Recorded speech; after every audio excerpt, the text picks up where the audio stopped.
Bom dia, boa tarde, boa madrugada, se você está nos assistindo, nos acompanhando nessa madrugada.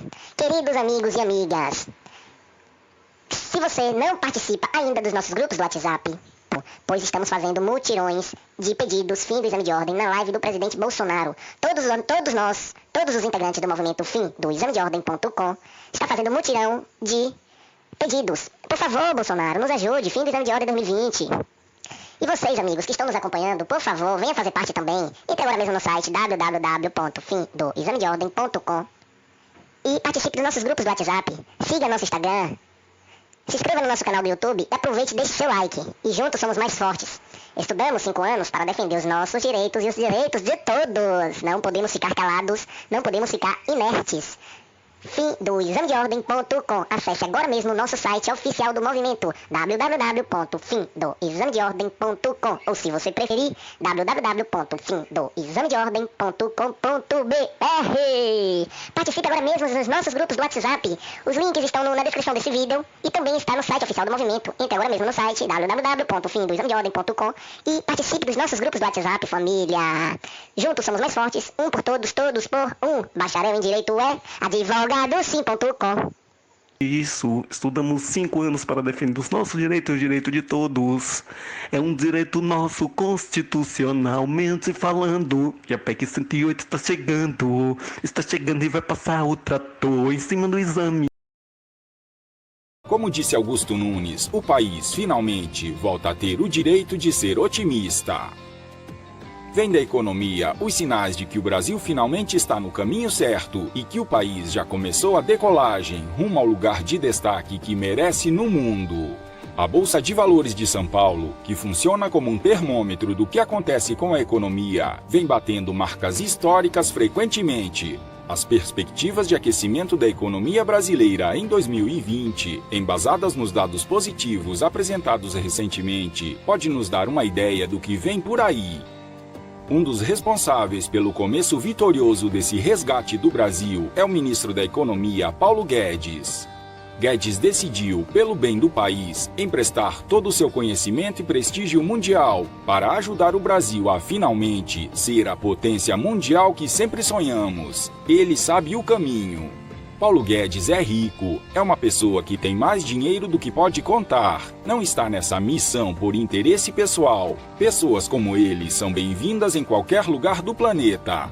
Na idade que tem, com o prestígio que tem, com a grana que tem, poderia se acomodar, curtir a vida, não precisa fazer mais nada, provar mais nada. Mas por acreditar e confiar em Bolsonaro e no Brasil, fez o que acha ser o correto, o que acha que deve fazer e encarou o gigante desafio, usar seu vasto conhecimento em prol de uma nação que ele acredita tem jeito. Na CCJ da Câmara, sentou frente a frente a militantes extremistas e explicou detalhadamente, claramente, ponto a ponto, as suas propostas a parlamentares que não sabem sequer a tabuada do 1. Uma espetacular aula de economia que esses políticos nunca sonharam em ter e provavelmente nunca mais terão em suas vidas. E o que esses parlamentares fazem? Fazem o que se espera dessa fraca e desesperada oposição canhota. Não contribuem com o debate e xingam, gritam, insultam. Mesmo assim, Guedes partiu para cima e, apesar de todas as dificuldades, de tanta gente jogando contra, conseguiu estabelecer importantes avanços que já começam a se converter em números positivos para o país. E, para a alegria dos brasileiros, é só o começo. O secretário Rogério Marinho destacou que o governo atacou primeiro o segmento que mais incomodava, que era o crescimento explosivo da nossa dívida pública, e que o próximo passo é a descentralização de recursos para estados e municípios, que é outro marco que merece ser ressaltado. Pois, desde o descobrimento do Brasil, os governos sempre centralizaram recursos financeiros e poder político. A proposta agora é uma descentralização. Marinho destacou a oportunidade ímpar que o país tem de modificar as regras arcaicas, bizarras, que atrasam e inibem a competitividade do Brasil. Nós estamos fazendo um trabalho que tem respaldo na realidade objetiva. As pessoas precisam voltar a acreditar de que há perspectiva de que o Brasil saia do atoleiro em que ele se encontra. São necessárias muitas medidas, são necessárias muita coragem, muita resiliência, muita força de vontade, muito trabalho coletivo de todos nós, e sob a liderança do senhor presidente Bolsonaro, que mostra a coragem de fazer esse rompimento do que é tradicional, levando em consideração a necessidade e a vontade da sociedade brasileira, que precisa se reencontrar. Porque eu já escutei de várias pessoas: eu não quero mudar de país, eu quero mudar esse país, e nós vamos mudar juntos, senhor presidente. O secretário enfatizou a necessidade da luta por um ambiente racional e o dever de acabar de uma vez por todas com a divisão promovida pela esquerda entre o nós e eles, que não leva a nada, a lugar nenhum. Nós não podemos conviver com regras anacrônicas, bizarras, que nos atrasam, nos atrapalham, nos inibem. E como o bom frasista que é o nosso ministro Paulo Guedes, ele utiliza assim uma figura de linguagem, dizendo que o empreendedor brasileiro, ele tem duas bolas de ferro nos pés, né? Uma âncora, né? E quando vai competir com o empreendedor de fora do país, alguém diz a ele: corre que o chinês vem aí. Ele tem dificuldade de correr porque está com aquelas duas bolas nos pés.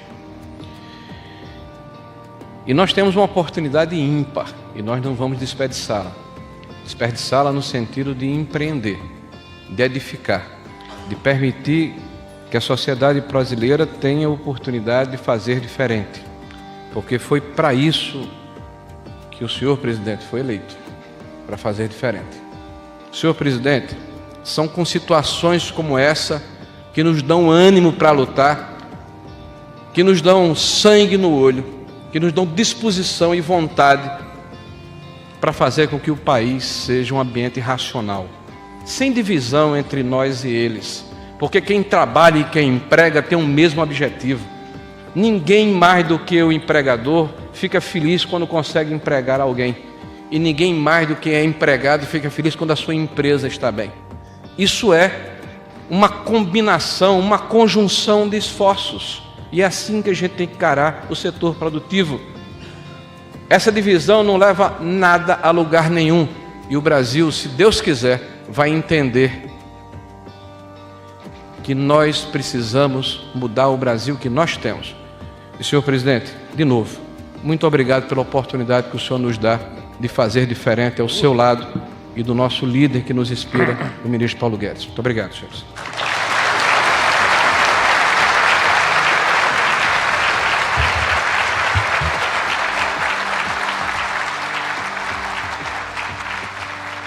O ministro Paulo Guedes exemplificou como o Brasil funciona mal, com todo mundo escondido atrás da Constituição vilã de 88, que faz rodar o país através de um software, que é quem leva a culpa por tudo que dá errado no país.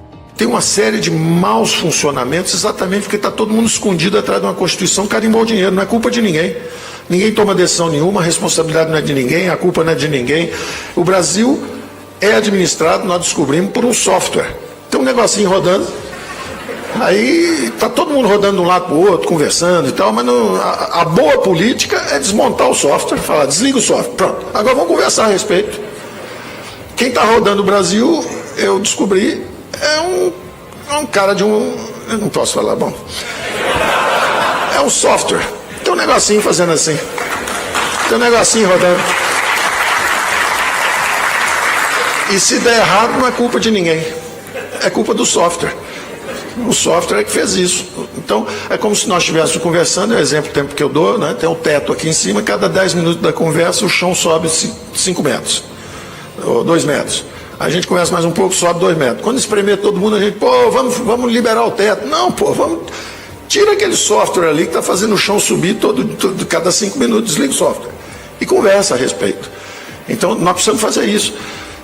Queremos superindexar a educação? Vamos, mas com todo mundo sentado aqui dizendo assim, vamos gastar. E é educação básica ou educação superior? Vamos decidir.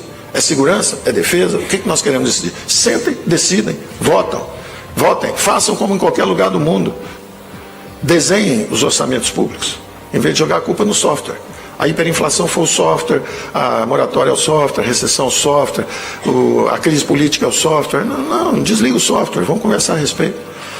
Nós tínhamos todas as estatais fazendo os investimentos, elas foram aparelhadas politicamente, se corromperam, você vê, teve o escândalo no Mensalão, foi no Correios, depois o Petrolão, foi na Petrobras. Não adianta só abrir capital, não, mas se abrir capital vai ser gerido, porque tem a vigilância privada e tal, os mercados. Bom, a Petrobras era de capital aberto. E aí? Sumiram bilhões de lá de dentro. Então, nós temos que realmente assumir a responsabilidade, por isso fazer essa transformação. Nós estendemos recursos para a área social com o nosso software, mas esquecemos de desmontar os privilégios, os subsídios, as concessões, os acordos passados. Está tudo montado aí. Nós temos que desmontar isso, fundo por fundo. Quem criou esse fundo aqui? Uma criatura do pântano político, um pirata privado e um burocrata corrupto. Um já morreu, o outro fugiu para Portugal e o outro está vivendo em Miami. E o fundo está lá, ninguém consegue pegar aquele dinheiro. O fundo está lá bloqueado. Ora, aquele dinheiro nos pertence, vamos lá desbloquear esse fundo, vamos desvincular esse fundo, vamos examinar para que serve esse fundo, a quem serve esse fundo. Os orçamentos brasileiros foram capturados por interesses e carimbados. E esses interesses mudam. A democracia mudou, pede outras prioridades, mas aqueles privilégios estão lá carimbados. Vamos examinar isso, vamos abrir isso, vamos conversar sobre isso abertamente. Isso é a função da classe política em qualquer país do mundo.